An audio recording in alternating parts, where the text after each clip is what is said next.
Hello there, welcome back to my channel. My name's Louise and this is Louise's Lifestyle. Thank you for joining me. So I've got a very big box here. This has just arrived and yes, you guessed it, there's the plants in there. And just to give you an idea of the size, it's heavy as well. And it's from this company, Terrace.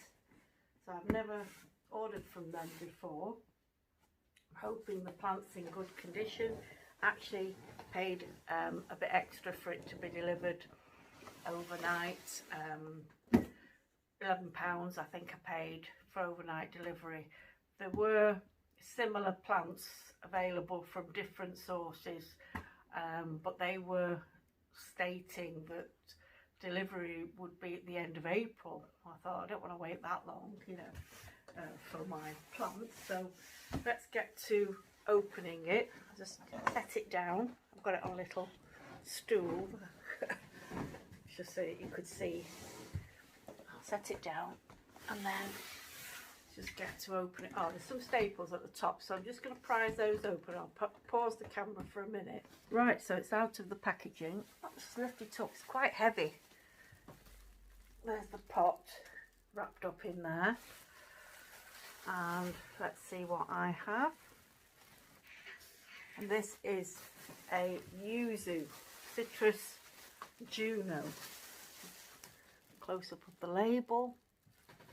And I have mentioned in previous videos that I would like to get a cold hardy citrus, and recently I saw on a Facebook group that I'm a member of, a Bangladeshi lady in London has a member of the citrus family. It's Citrus macrotera shatkara. They're more of the wild sour oranges or sour lemons, and she has one that she brought from Bangladesh. She's had it 5 years. It's in ground and it fruited for her. She got lots of fruits off it. And I thought, wow, you know, I know London has different climates to where I am in Manchester, probably a few degrees warmer. And I thought, what's the nearest relative to the shatkara? Because I did bring one myself, a grafted one, and back in 2022, but it didn't survive. It was quite a weak graft as well. And then I had a look on the internet and it mentioned the Yuzu. And the Yuzu, this plant is part of the Citrus papeda family. And it's a hybrid, I think, of an Ichang, papeda and a mandarin. And the result is you get a cold hardy citrus. And the fruits of this are very similar to the shatkara. They're yellow when they're ripe, sort of not completely round, sort of squat spheres, not total round sphere, and they are sour tasting. So I thought I'd get one, and here it is, just in time for Mother's Day. So a gift for myself. And it was quite pricey, and I did see similar offers on the internet from various places like Dobies and Sutton's that were about £10 cheaper than this one. However, the delivery date on them were end of April. And I thought, I don't want to wait that long, to be honest with you. I'd rather get it now. And I wasn't sure of the size. The pot size that they showed on there was much smaller than this. This is quite, I think this is a 3-litre pot. And so close up, look at it. They have cut it back, so it must have been a much bigger size. You can see they've cut branches off, in fact all over, probably so it would fit in the box. So this was a more substantial sized plant. I think you might have spray washed it with some insecticide. There's hints of like a bluey green colouring on the leaves. I think that's from whatever they've sprayed it with, which is fine. And there might be some deficiency going on in 1 or 2 leaves there. I'm not sure what that is, but it just it looks overall a good healthy plant. I'm going to cut the cable tie off the bottom and have a look what kind of substrate they've got it in, and then there's a little invoice. I'm just going to open that, see what's inside that. Right, so it's got some, oh, it's a little bit muddy. I think this has been outside. Might have been protected because you've got a little weed growing in there. And the soil looks a bit like a John Innes Sloan compost, but it's very heavy. It's a very heavy whatever substrate they've used. So I'm just going to open this, see what's in there.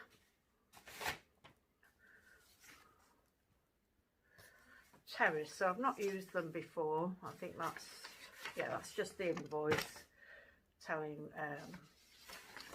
how much I paid for it, and a little card with some of the things that they sell.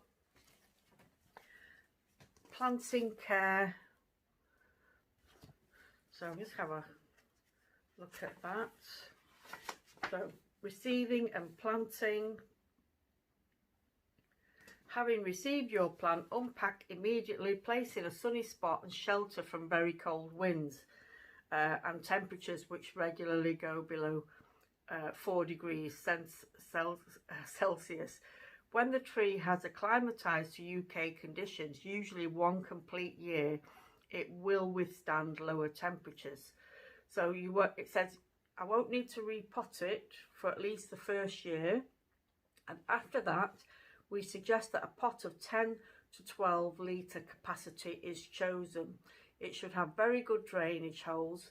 A 7 centimetre thick layer of shells or crocks should cover the base, and a John Innes number 3. So yeah, I think that's what they've used in here. So there's a John Innes number 3 compost, and that should be added, to that should be added 1/4 grit and stone.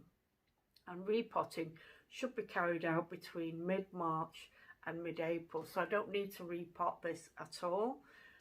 Pruning, no pruning for the first year, but just remove damaged branches, and then you can reduce the year's growth by about 1/3 after, in subsequent years, excuse me.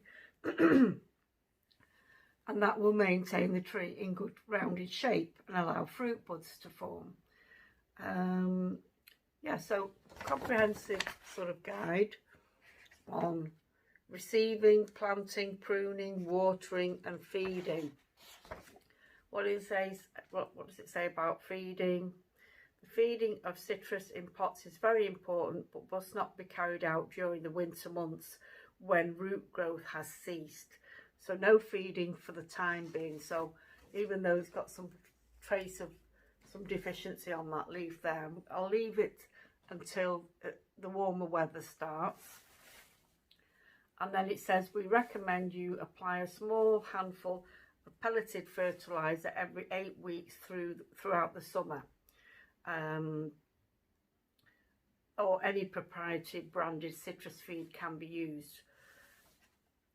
So yeah, that's quite good. It's nice that they sent comprehensive details. They've also got winter care on the back, saying although citrus can withstand temperatures of -4 for short periods, the combination of wet soil and low temperature will be very detrimental to them. And I have learned that lesson, even though I had them covered with fleece and insulated them as best I could, my citrus died, and I think perhaps the soil was wet. I should have let the soil completely dry out.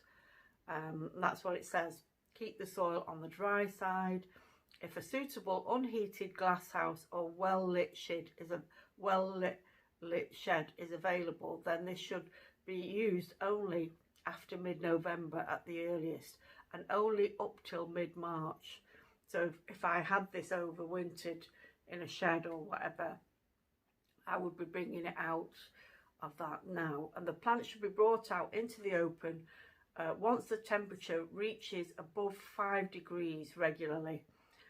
You can get large protective woven like fleece coverings, etc. And you can, you know, if you get a frost warning, you'd cover it, you know, you cover the plants up. So yeah, I wouldn't be putting this outside all year round. Not yet anyway. Give it a chance to acclimatise. So for the first winter, so we're heading to spring now, but for the winter coming in the future months, it will stay indoors until it gets used to the conditions here. Because I don't know what conditions it's been kept in. I don't know if this was imported from a warmer country. I don't know any of that. So yeah, it'll be interesting to see how this gets on. Whether I get any flowers this year, that would be nice. Be nice to see. But overall, a nice healthy looking plant. A couple of leaves have fallen off. I'll just give you a close up of the leaf. Very similar to what the pomelo would look like. Unfortunately, I think my pomelo, grafted pomelo, the rootstock has died. I put it outside because there's no sign of life of it. But hopefully I can build up my citrus collection again. And this time, you know, keep a better eye on them so that they don't perish in our cold winters. And so yeah, this is the start. I think this is the first citrus of 2024. The Rongpul line that you see back there, that's just finished flowering. It's got lots of little fruitlets attached. So I got that in December as a birthday present. So if anyone else is growing yuzu in the UK, either in ground or in pots, if you've got any advice for me, please let me know in the comment box below. So thanks very much for watching, everyone. Take care. Bye bye.